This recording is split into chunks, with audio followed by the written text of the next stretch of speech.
Medeniyetin beşiği Mezopotamya. Uygarlıkların hayat bulduğu, aynı zamanda kara ilmin de geliştiği nokta.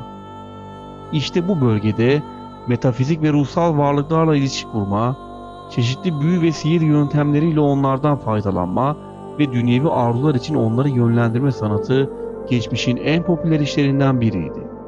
Kökleri Sümer ve Akkad metinlerine kadar inen gizemli faaliyetler tüm Orta Doğu ve Akdeniz çevresinde birden çok Tanrı'ya inanan toplulukları etkilediği gibi Yahudi, Hristiyan ve Müslümanları da etkilemiştir.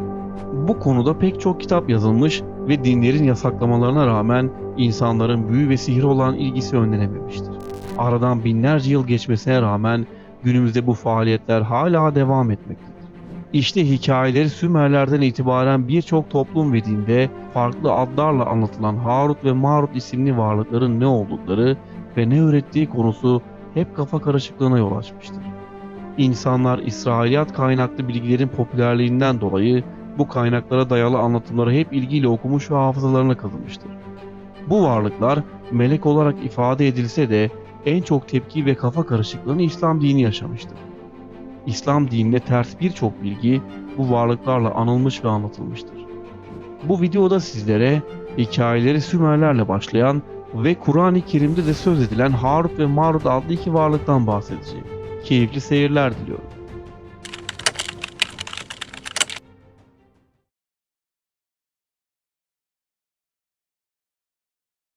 Kur'an-ı Kerim'de Bakara suresinin 102. ayetinde geçen Harut ve Marut ismi çevresinde oluşturulan hikayeler İslamiyet'ten önceki birçok din ve kültürde de yer bulmuştur. Sümerlerden Akatlara, Zerdüştlükten Hinduizm'e kadar birçok medeniyet ve dinde farklı adlarla da olsa bu iki varlık etrafında oluşturulmuş çeşitli hikaye ve rivayetlere rastlanmaktadır. Harut ve Marut isimleri Arapça değildir. Bu iki ismin kökeni konusunda pek çok görüş ortaya atılmış, bu isimlerin Acemce, Ermenice, Hintçe, Süryanice ve Musevice'den geldiği konusunda çeşitli iddialar ileri sürülmüştür. Bununla birlikte kelimenin Sami kökenli olduğu fikri genel kabul görmektedir. Harut ve Marut hikayesine benzer bir hikaye ilk olarak Sümerler'de karşımıza çıkmaktadır. Muazzez İlmiye Çığ hanımefendinin Kur'an, İncil ve Tevrat'ın Sümer'deki kökeni kitabında birçok kutsal kitapla tefsirlerde geçen bu meşhur hikayenin Sümerler'deki Dumuzi ve İnanna efsanesine dayandığını ve bunun çok değiştirilmiş bir motifi olduğunu söyler. O, bu hikayede yer alan Zühre'nin Venüs yıldızının Arapça adı olduğunu ve Sümerlere Sümer tanrıçası olan İnanna'nın daha çok Venüs yıldızıyla sembolize edildiğini belirtir. Kitabın devamında güzel bir kadın olan Zühre'ye Harut ve Marut'un aşık olmasını, Sümerlerdeki çoban tanrısı Dumuzi ve çiftçi tanrısı Enkitmu'nun Zühre'yi simgeleyen İnanna'ya aşık olmasıyla bağdaştırır. Buna göre Sümerlerdeki çoban tanrısı Dumuzi ile çiftçi tanrısı Enkitmu da Harut ve Marut'u simgelemektedir. Bundan dolayı da yazar, Sümer'in çok tanrılı dinindeki tanrıların tek tanrılı dinlere bir melek olarak girdiğini belirtir. Sonuç olarak Muazzez İlmiye Çığ, bu hikayenin kökeninin Sümerlere dayandığını, aynı içerikle Sümerlerden Akatlara geçtiğini, oradan Yahudiliğe, Yahudilikten de İslami literatüre geçtiğini söylemektedir. Harut ve Marut isimleriyle bunların hikayesi Tevrat ve İncil'de bulunmamaktadır. Bazı oryantalistlerin Tevrat'ın yaratılış bölümünde geçen Tanrı'nın oğulları tabiriyle İncil'deki Petrus'un 2. mektubu ve Yahuda'nın mektubu bölümlerinde yer alan düşmüş melekler ifadesiyle kastedilenin Harut ve Marut olduğunu belirtmelerine rağmen kimi araştırmacılar bu meleklerin Harut ve Marut'la bir ilgisi olmadığını söylemektedir. İslami literatürdeki Harut ve Marut hikayesi ise Kur'an'dan ziyade büyük ölçüde geç dönem Yahudi tefsir kitabı olan Midrash Alkir'e dayanır. Harut ve Marut hikayesinin pek çok varyantı varsa da herkes tarafından bilinen en meşhur hikaye şöyledir. İdris peygamberin yaşadığı zamanda melekler yeryüzünde kan döken, puta tapan, kısacası günah işleyen insanlar görüp şaşırmışlar ve Allah'a "Ey Rabbim, senin kulluk için yarattığın ve bize secde ettirdiğin insanoğlu yeryüzünde kan döküyor, puta tapıyor, içki içip zina ediyor. Buna nasıl dayanıyorsun?" diye şikayette bulunmuşlar. Allah da meleklere "Eğer insanoğluna verdiğim nefis ve şehveti size de verseydim, siz de aynısını yapardınız" demiş. Bunun üzerine melekler kendilerini savunarak asla böyle bir şey yapmayacaklarını söylemişler.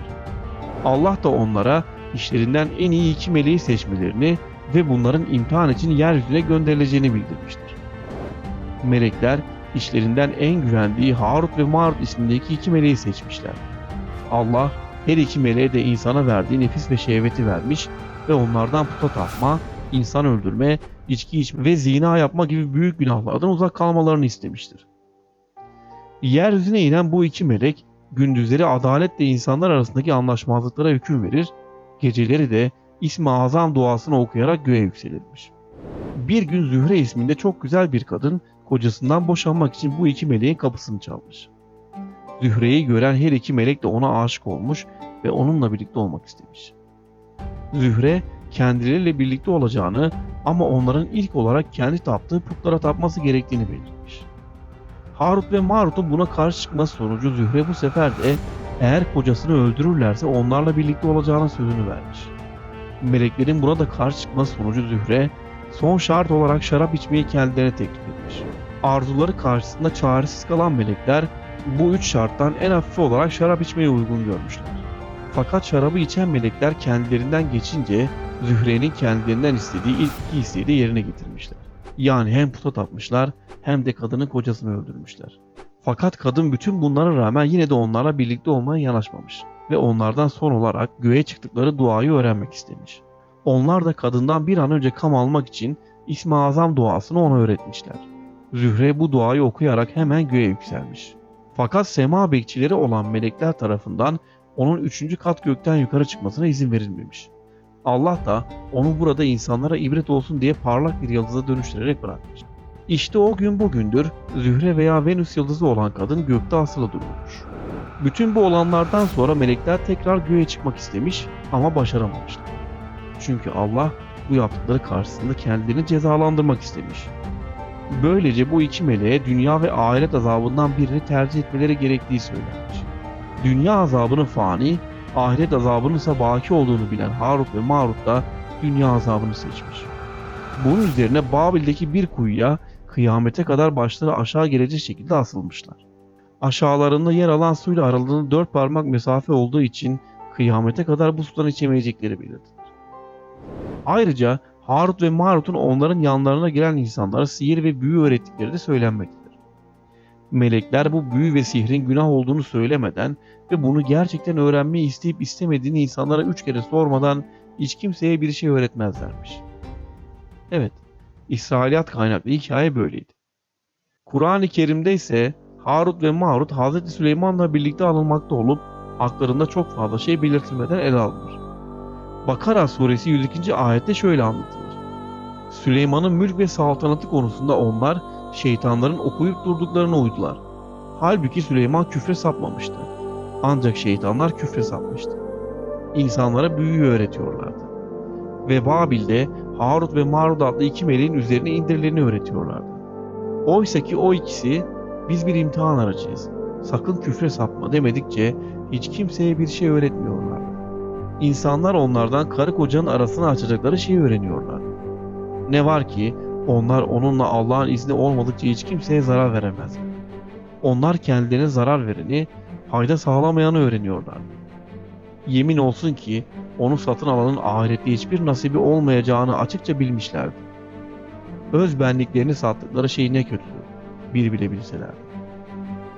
Görüldüğü üzere bu ayette Hz. Süleyman'a atılan iftiralarla Harut ve Marut'un sihir öğrettiğine dair bilinenin aksine son derece sınırlı bilgiler verilmektedir.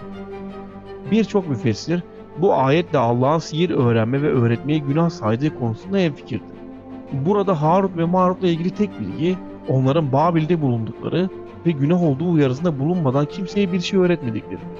Bununla birlikte tarih ve tefsir kitaplarında İsrailiyatın etkisiyle bir yığın efsaneye yer verilip konunun ayrıntılı bir biçimde anlatıldığı görülüyor. Konunun İsrailiyat etkisi altında kalmasının en büyük nedenlerinden biri, bir önceki videomda bahsettiğim Yahudi kavimlerinin bir kısmının kara ilimle uğraşarak yönlerini kaybetmelerinden kaynaklanmaktadır. Çünkü dünya milletleri arasında büyüyle en çok uğraşanlar Yahudilerdir. Büyünün doruk noktasına çıktığı zaman da Hz. Süleyman'ın dönemidir. Kur'an-ı Kerim'de Bakara suresi 102. ayette bu konunun Hz. Süleyman'la birlikte bahsedilmesinin esrarı da burada yatmaktadır. Devam edecek olursak, söz konusu ayette sihrin günah olduğunun açık olduğu bildirilmekle birlikte Kur'an-ı Kerim'e göre meleklerin günah işlemeyeceğinden hareketle Harut ve Marut'un aslında insanlara sihir değil, ilham cinsinden bilgi ve gerçekler öğrettiğini söyleyen müfessirler de bulunmaktadır. Nitekim Elmalılı Hamdi Yazır söz konusu ayeti böyle yorumlamıştır. Bu iki melek ve bunların öğrettikleri hakkında birçok sözler söylenmiş, çeşitli görüşler ve bahisler ortaya konmuştur. Bütün bunları görüp değerlendirdikten sonra bizim ayetten anladığımız şudur. Bilindiği gibi meleklerin insanlara öğretileri ya vahiy veya ilham demektir. Harut ve Marut'un Cebrail gibi vahiy meleklerinden olduklarına dair herhangi bir delil yoktur.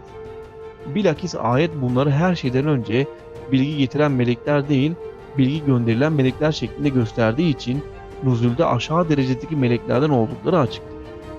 Şu halde öğretilerinin de peygamberlere gelen vahiy derecesinde olmayıp ilham cinsinden olduğu aşikardır.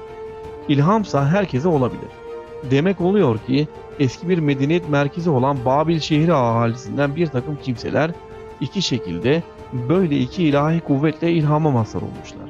Bu sayede hilkattaki gizli sırlardan bazı harika ve acayip şeyler öğrenmişler ve öğrenirken bunların şerre de müsait olduğunu, şu halde kötüye kullanılmasının küfür olacağını da öğrenmişlerdir. O halde bu iki meleğe indirilen ve Babil halkından birçoğuna ilham yoluyla öğretilen bu şeyler haddi zatında sihir değildir. Fakat sihir olarak da kullanılabilir ve böyle kullanılınca da katıksız küfür olur. Bunun için ayette bunun sihir olduğu ifade edilmiştir.